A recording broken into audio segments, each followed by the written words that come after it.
আসসালামু আলাইকুম রহমতুল্লাহ। কি অবস্থা সবাই? আশা করি ভালো আছেন। ইন্না লিল্লাহি ওয়া ইন্না ইলাইহি রাজিউন।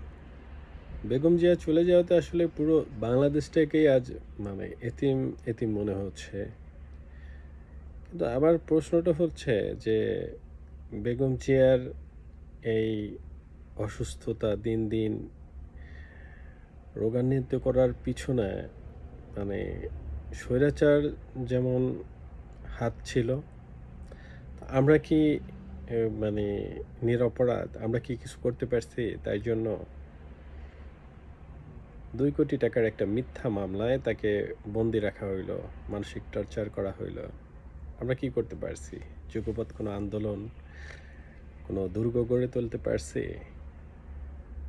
যে সময়টাতে রাজীব আহসানদের মতো তরুণ নেতারা বুক পেতে দিয়েছেন নেত্রীর জন্য, সেই সময়টাতে আমাদের অনেক সিনিয়র নেতারাও নিজেদের আখের গোছানোর জন্য, নিজেদের ব্যবসায়িক সিস্টেম ঠিক রাখার জন্য, নিজেরা ভালো থাকার জন্য অনেক কিছুই মানে কম্প্রোমাইজ করে গেছেন।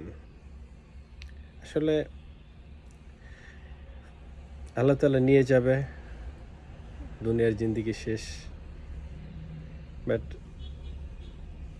এই মানুষটাকে এতটা টর্চার করার কোনো প্রতিক্রিয়া আমরা আসলে ওইভাবে তৈরি করতে পারি নাই।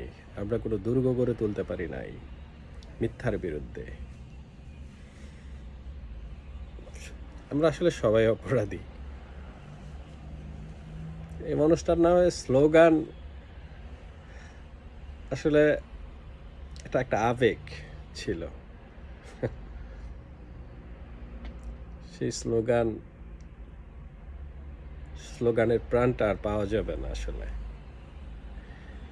বিএনপি তথা পুরো দেশটাকে আজ এতিম মনে হইতেছে, ব্যর্থ অপরাধীও মনে হইতেছে যে আমরা এরকম একটা আপসহীন মানুষ যে এই দেশের জন্য এতটা ত্যাগ স্বীকার করছেন, নিজের স্বামী হারাইছেন, নিজের সন্তান হারাইছেন, নিজের সন্তানকে পঙ্গু করছেন, নিজের জীবন বিসর্জন দিচ্ছেন, সেই মানুষটার জন্য আমরা কিছুই করতে পারি নাই।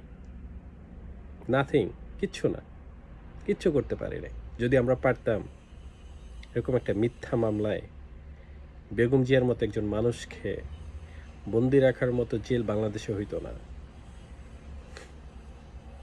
আমরাই আসলে স্বার্থপর, আমরাই স্বার্থবাজ নেতা। আল্লাহ তাআলা তাকে বেহেশত নসিব করুক, দুনিয়ার জিন্দেগি ক্ষমা করে দেখ।